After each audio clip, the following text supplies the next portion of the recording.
It's not easy to... Ludacris going in on the verse because I've never been defeated. Remember when your favorite 2000s sitcom suddenly felt like a stranger? Those sitcoms once lit up weeknights. Familiar faces, running gags, and that comfort of knowing exactly what you'd get. But somewhere along the way, did we start laughing just to remember how it used to feel? There's a certain sadness to watching something that used to make you laugh fall flat on its face. For a while, 2.5 Men was a reliable escape, an unapologetically crude, wildly popular sitcom that filled living rooms with guilty chuckles and reruns you never minded sitting through. Charlie Harper, with his silk shirts, jingles, and endless stream of one-night stands, was a cartoonish embodiment of sitcom excess. And somehow, it worked. His chemistry with the tightly wound Alan and adorably oblivious Jake struck a balance that felt just right, especially in the early 2000s when television was still riding high on laugh tracks and shock value. But it did not stay that way. When Charlie Sheen left the show in 2011 after a chaotic public meltdown, most of us knew that the show should have just stopped. Not because Ashton Kutcher is not talented, he is, but because 2.5 Men was not built to be a rotating cast machine.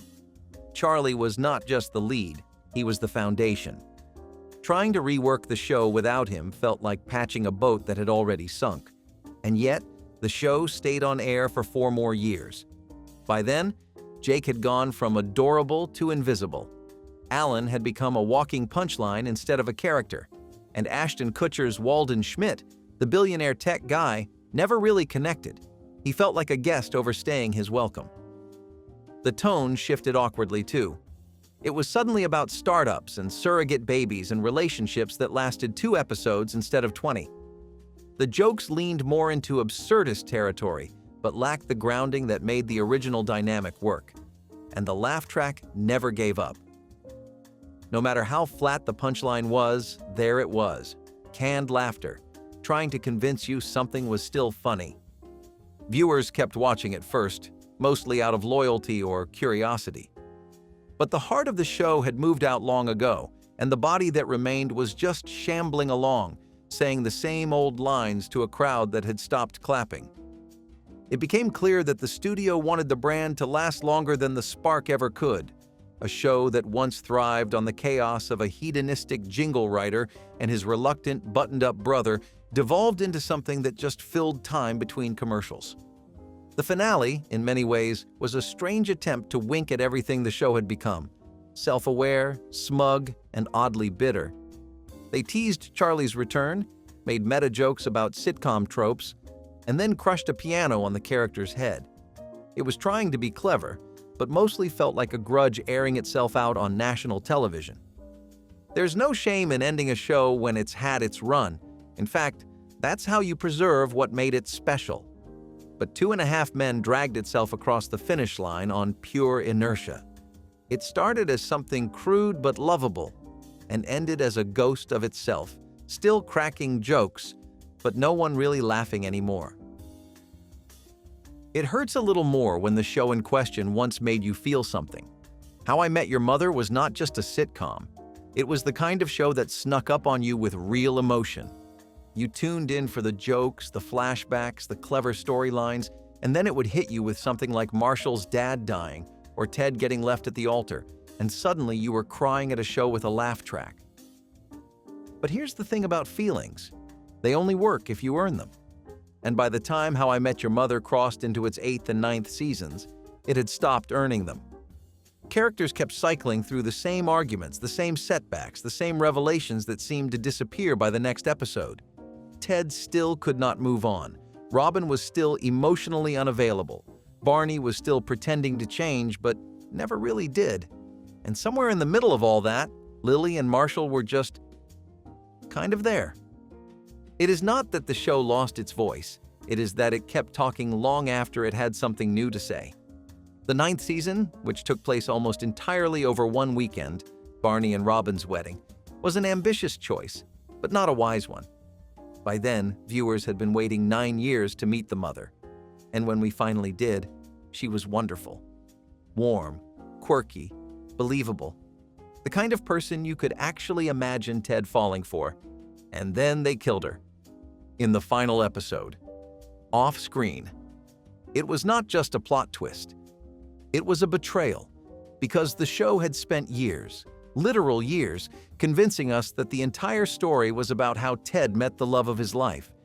But the ending revealed that the story was actually about Robin, a person we had watched him pine for, lose, pine for again, and finally let go.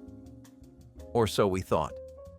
The decision to have Ted and Robin end up together felt like a desperate pivot toward nostalgia instead of payoff. It invalidated the slow, careful build-up to the mother and turned the entire framing device into a trick. It also made all the emotional growth we had seen. Barney becoming a better man, Robin realizing she did not want kids, Ted accepting heartbreak, feel like wasted time. You could feel the writers' fatigue in those last seasons. The sparkle was fading, the jokes a little flatter, the characters a little stiffer.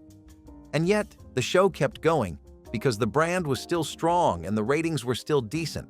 But what made the early seasons shine, the unpredictability, the heart, the surprise moments of real vulnerability, was slowly being replaced by repetition and safe choices.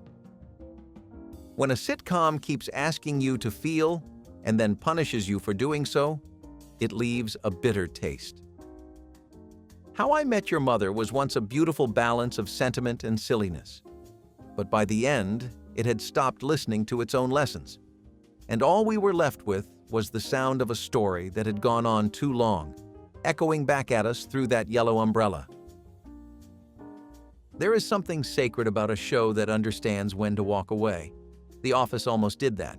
For 7 seasons, it gave us something that felt ordinary on the surface, an unremarkable workplace filled with awkward people, but somehow made it feel like home. It was funny in the weirdest, quietest ways. It did not need big jokes or flashy sets or a laugh track. Just Michael Scott saying something painfully inappropriate, followed by silence. The magic was in the balance. Michael could be insufferable, but he was never malicious. Jim and Pam were sweet, but not perfect. Dwight was ridiculous, but competent. These people felt real. And even though Dunder Mifflin was a paper company in Scranton, it became a stand-in for every strange job we have ever had, every frustrating manager, every unlikely friend we ever found at work. For a while, the Office was lightning in a bottle. But then, Steve Carell left, and the bottle cracked. Season 8 tried to rebuild without Michael at the center. They brought in Robert California, a character so bizarre and opaque that he felt like he belonged to a different show entirely. James Spader did what he could, but it was clear no one really knew what to do with him. Suddenly, the tone shifted. It was not awkward funny anymore. It was just awkward. Andy became manager, but his charm quickly turned sour. His insecurities stopped being relatable and started being grating. Meanwhile, Jim and Pam, once the emotional anchor of the show, had nowhere left to go. So they created forced tension out of thin air. Jim works in Philadelphia. Pam gets frustrated. Marriage trouble. You could feel the writers scrambling, trying to stretch something that had already been neatly tied up. It was like watching someone keep adding brushstrokes to a finished painting. Characters started acting like parodies of themselves. Angela was not strict. She was cartoonishly mean. Kevin was not slow. He was just dumb. Toby became a punching bag with no real purpose. The stories got weirder, the tone more uneven. And Dwight, who had always worked best in small doses, was suddenly carrying entire plot lines. By season 9, even he looked tired. There is something uncomfortable about watching a show forget who its characters used to be. The documentary angle, which was always a quiet presence in the background, was suddenly shoved to the forefront. Boom mics dropped into frame. Camera operators got names. It felt desperate, like the show was trying to inject new life by reminding us it was all real. But we never needed that reminder. The show worked because it felt real, not because it told us it was. The final season tried hard to bring everything full circle, and in some ways, it did. The series finale was actually beautiful. Quiet, nostalgic, filled with callbacks and a gentle goodbye to these weird people we had come to love. but it should not take 2 messy seasons to get there. The Office did not just overstay its welcome, it made us watch it unravel. And maybe that is the hardest part. It had all the ingredients to end perfectly, but instead it lingered, searching for a purpose that had already been fulfilled. There is a quote from Michael Scott that kind of says it all. "I wish there was a way to know you're in the good old days before you've actually left them." The truth is, we did know. We just kept watching anyway. There is nothing quite like Scrubs. It was goofy and frantic and full of surreal cutaways, but it also carried this raw emotional core that punched you in the stomach when you least expected it. One minute you were watching JD chase a scooter down the hall. The next, you were sitting with Dr. Cox while he realized his best friend had died. It was a show that made you laugh at the absurdity of hospitals, and then reminded you why they exist in the first place. For 8 seasons, Scrubs danced on that tightrope with surprising grace. It gave you absurd comedy and hard truths about life, love, and loss. The cast felt like a real family. JD and Turk's friendship was iconic. Elliot's awkward ambition was lovable. Carla was the grounding force. And Dr. Cox, brilliant, angry, heartbroken, was one of the best-written characters on television. The hospital itself became its own kind of character. Sacred Heart was where they grew up, where they failed, where they held each other up when everything fell apart. And that was why Season 8 felt like the right ending. It gave us closure. JD walks down the hallway, imagining his future, finally growing up. The projector plays, the song swells, and the doors close behind him. And then came Season 9. Suddenly, Scrubs was not about Sacred Heart anymore.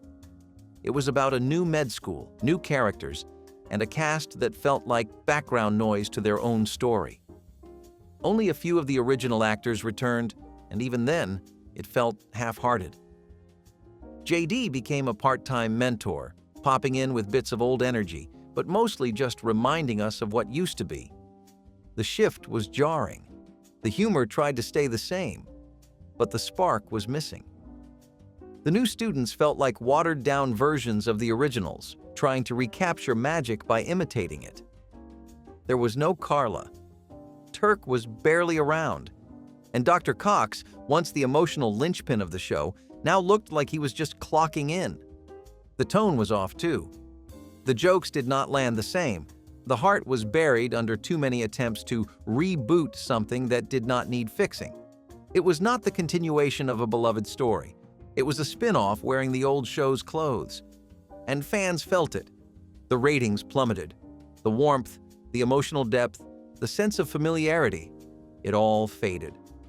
What made Scrubs special was that it knew when to pull back the comedy and let something true shine through. But in Season 9, those moments were gone. It is hard to explain how sad that was, because Scrubs was not just another hospital show. It was the show that reminded us life is messy and beautiful and often stupid, but still worth showing up for. The original run was weird and honest and full of soul. Season 9, by contrast, felt like someone trying to play a song they had only ever heard secondhand. They hit the notes, but the melody never really formed. The decision to keep the Scrubs name attached only made it worse. If it had been a spin-off with a new title, it might have stood a chance. But by presenting it as the same show, the comparison became impossible to ignore. It took something beloved and made it feel like a shadow of itself. Eventually, it was canceled quietly, almost as if the network hoped we would all just forget it ever happened. But we remember. Because the goodbye we got in Season 8 was the one that mattered. And everything after that felt like a postscript no one wanted to read. Sometimes the kindest thing you can do for a story is let it end. Scrubs had already said everything it needed to say, we just needed to believe it. Some shows start small and find their footing. The Big Bang Theory started big and just kept going, long after the laughter stopped being real. In its early years, it had a fresh angle.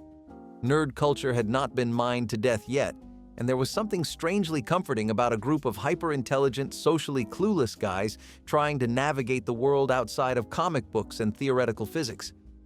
At first, it was charming. Sheldon was awkward, not cruel. Leonard was the hopeful romantic. Penny was the grounded, every woman caught between two worlds. And the show leaned into a kind of lovable geekiness that felt new to mainstream audiences. People genuinely related to the pop culture references, the over-explaining, the awkwardness. But slowly, something shifted. The same jokes began to repeat, only louder. Characters flattened into exaggerated versions of themselves. Sheldon went from quirky genius to walking punchline. Raj became a stereotype that never grew out of his one defining trait. And Howard, well, Howard never really evolved at all. What kept the show alive for so long was not its writing. It was routine. People liked that it was always on. It became background noise for dinner, something to fall asleep to, a placeholder for comfort. But familiarity is not the same as love.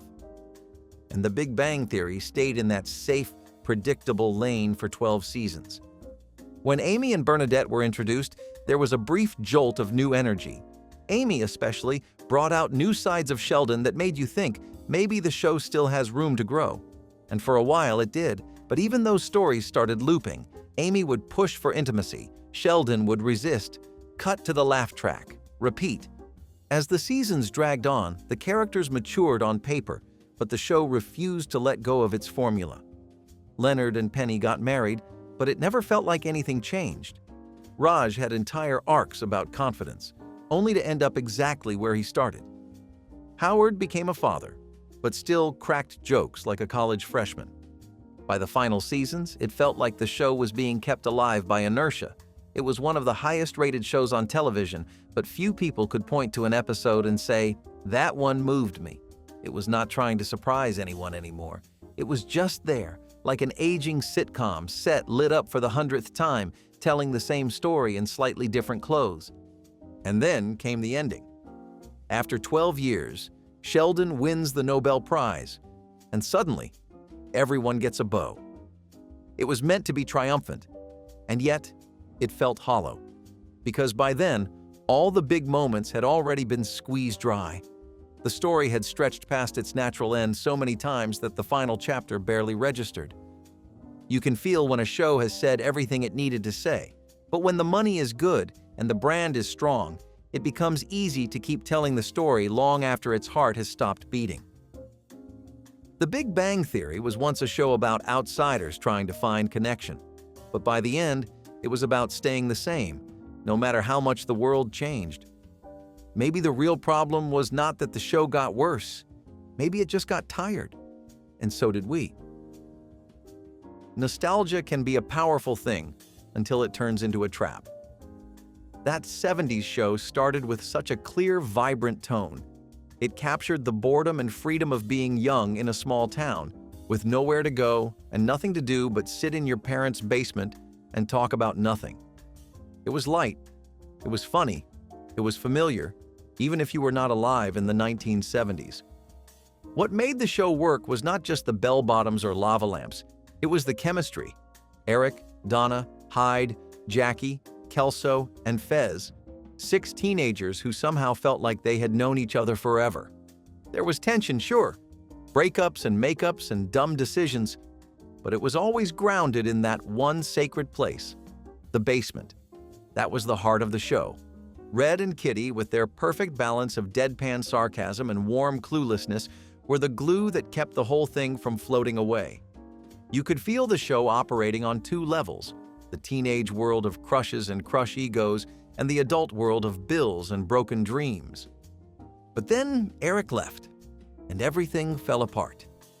When Topher Grace exited after season 7, that 70s show lost its anchor. Eric was not the flashiest character, but he was the center of gravity. His awkward charm was the lens through which we viewed the rest of the gang. Without him, the show tried to pivot, but there was no real direction left to go. They brought in a new character, Randy, to fill the void. But Randy was not a character. He was a placeholder, a smile in a denim jacket. No real conflict, no real stakes. He was just there. And with Eric gone, Donna drifted. The romantic tension vanished. Hyde and Jackie were already on shaky ground. Kelso left too. Suddenly, the core was gone. The jokes leaned harder into weirdness. Fez became even more exaggerated, more cartoonish, and the basement felt emptier, even when it was full. The show had always been about a group of kids stuck in a specific time, both historically and emotionally. They were not just navigating the 1970s. They were stuck between childhood and adulthood, between freedom and responsibility. But in the final season, that balance collapsed. It became clear that the time had passed. And the characters did not grow. Donna was still making the same decisions. Hyde had regressed into a punchline. Fez was a walking gag with no depth. The final episodes felt like a reunion party that no one really wanted to throw. The laughs were hollow, the stakes were gone. Even the finale, which tried to tie everything back to the night of New Year's Eve in 1979, felt more like a forced reminder than a heartfelt goodbye. The series had been running on fumes, trying to stretch one last round of nostalgia out of a story that had already ended. And maybe that is the curse of period sitcoms. Eventually, the decade runs out, and if the characters have not moved on by then, you start to wonder if they ever really existed outside of the wardrobe and the slang. That 70s show had its moment. It captured youth in a bottle, shook it up, and let it breathe. But instead of finishing strong, it clung to the memory. And in doing so, it became a little too much like its characters, trying to relive the glory days, long after the party ended. Sometimes the basement is just a basement, and sometimes the past is just the past. There is a kind of sitcom comfort that comes from knowing exactly what you are going to get. And according to Jim, leaned into that comfort so hard, it eventually smothered the very thing that made it work. At first, it felt familiar in the best way. Jim was a lovable slob, Cheryl was the smart and patient wife, and their suburban life was a battlefield of lazy shortcuts, dad jokes, and predictable missteps. It was not reinventing anything, but it knew its lane. For a while, that was enough. Jim Belushi had the charisma to carry a show built around, what if your husband never grew up? And the writing gave just enough to keep the jokes rolling. You did not watch it for plot twists or character arcs. You watched it because it felt like a worn-in hoodie. Nothing exciting, but somehow reliable. But there is a difference between comfort and complacency. And according to Jim, crossed that line quietly, then just kept walking. Seasons blurred together. Storylines recycled themselves. The same argument played out 100 ways. Jim lies, Cheryl finds out, he apologizes, everything resets, over and over again. Even the jokes, which once felt grounded in everyday absurdity, started sounding like echoes. Jim being selfish, Cheryl being too good for him, the kids existing mostly as background noise. The supporting cast, Dana, Andy, and the others, were funny, sure, but even they got stuck in loops. Everyone became a sketch of themselves. It also never really evolved with the times. The sitcom landscape started to shift in the 2000s. Audiences wanted shows with sharper writing, more vulnerability, something that at least tried to reflect real emotional growth. But according to Jim, stayed planted in the sitcoms of the 1990s, where nothing changed and consequences never stuck.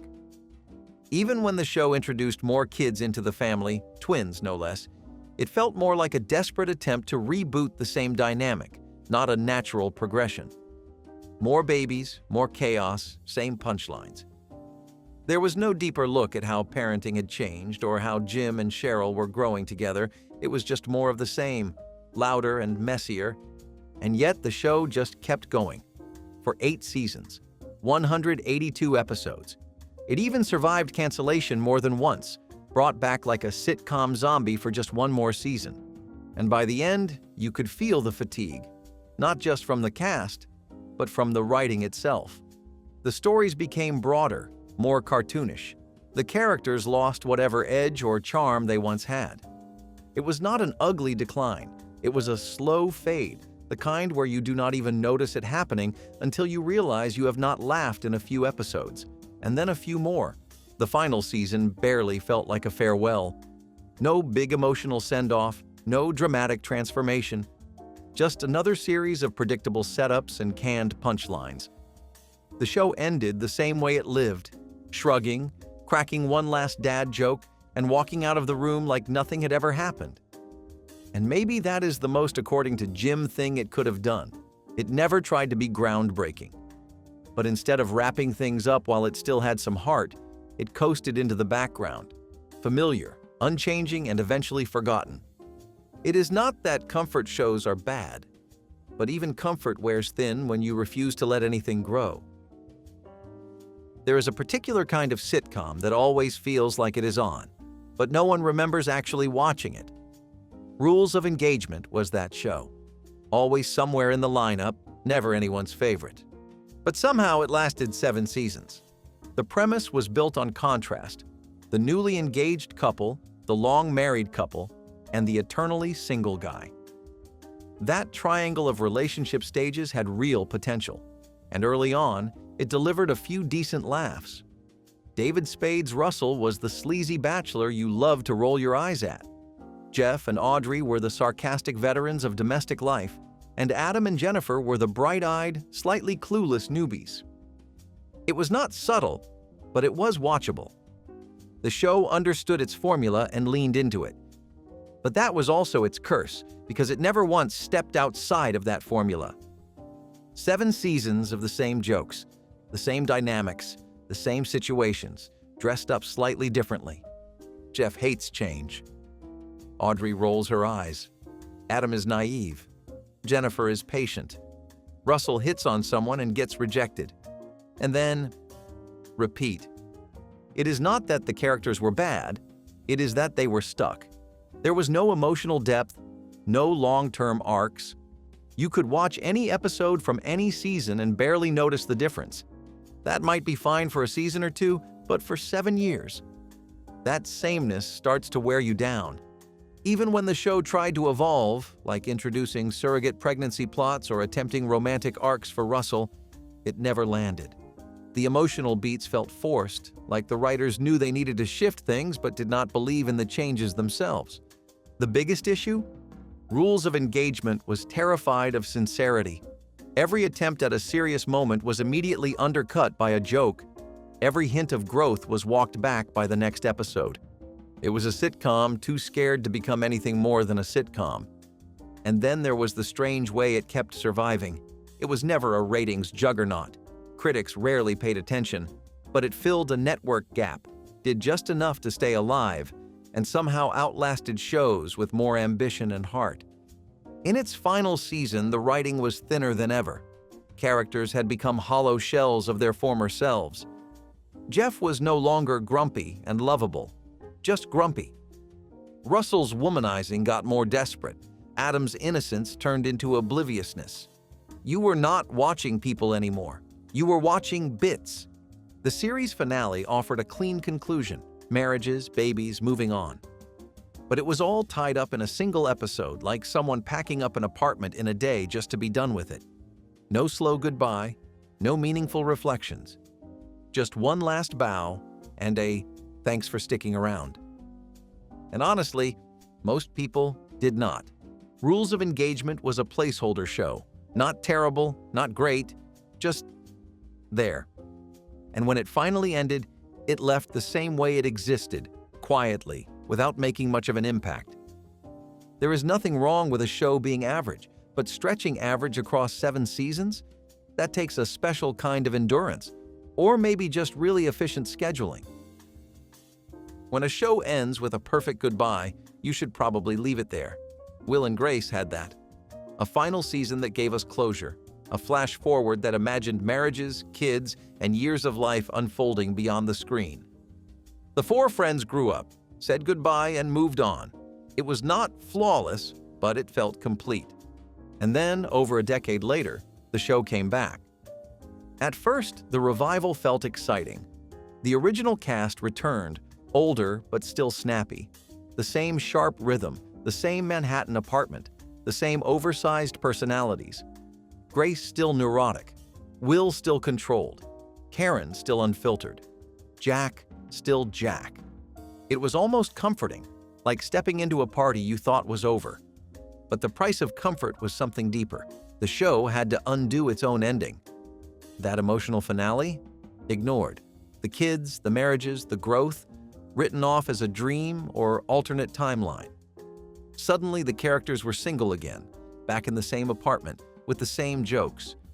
That reset might have worked for a one-off reunion. But for 3 full seasons? The cracks started to show. The characters, once progressive and layered, now felt stuck in the past. Grace's quirks became louder, more cartoonish. Will's depth got lost in political punchlines. Karen became even more of a caricature, often reduced to one-liners that echoed better ones from 20 years ago. There were moments, scenes that hinted at the heart the show used to have. Emotional storylines about aging, identity, parenting, but they were buried under a structure that refused to let anything actually change.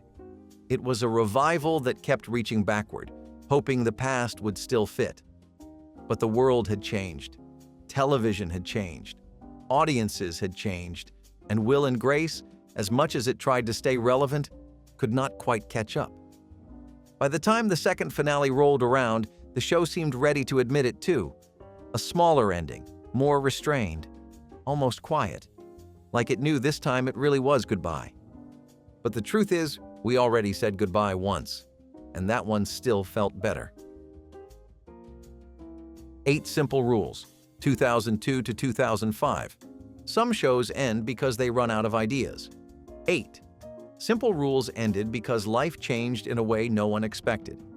What began as a lighthearted family sitcom about a protective dad and his teenage daughters took a sudden, irreversible turn when John Ritter, who played that dad, died during the second season. Before that, the show had a clear rhythm. Ritter brought warmth and timing that carried even the weakest jokes. His character, Paul Hennessy, was overprotective but kind, caught between old-fashioned instincts and his kids' growing independence. The family dynamics were believable. A little heightened, sure, but rooted in something honest. And then, just like that, everything changed. Ritter's death shook the cast, the audience, and the show itself.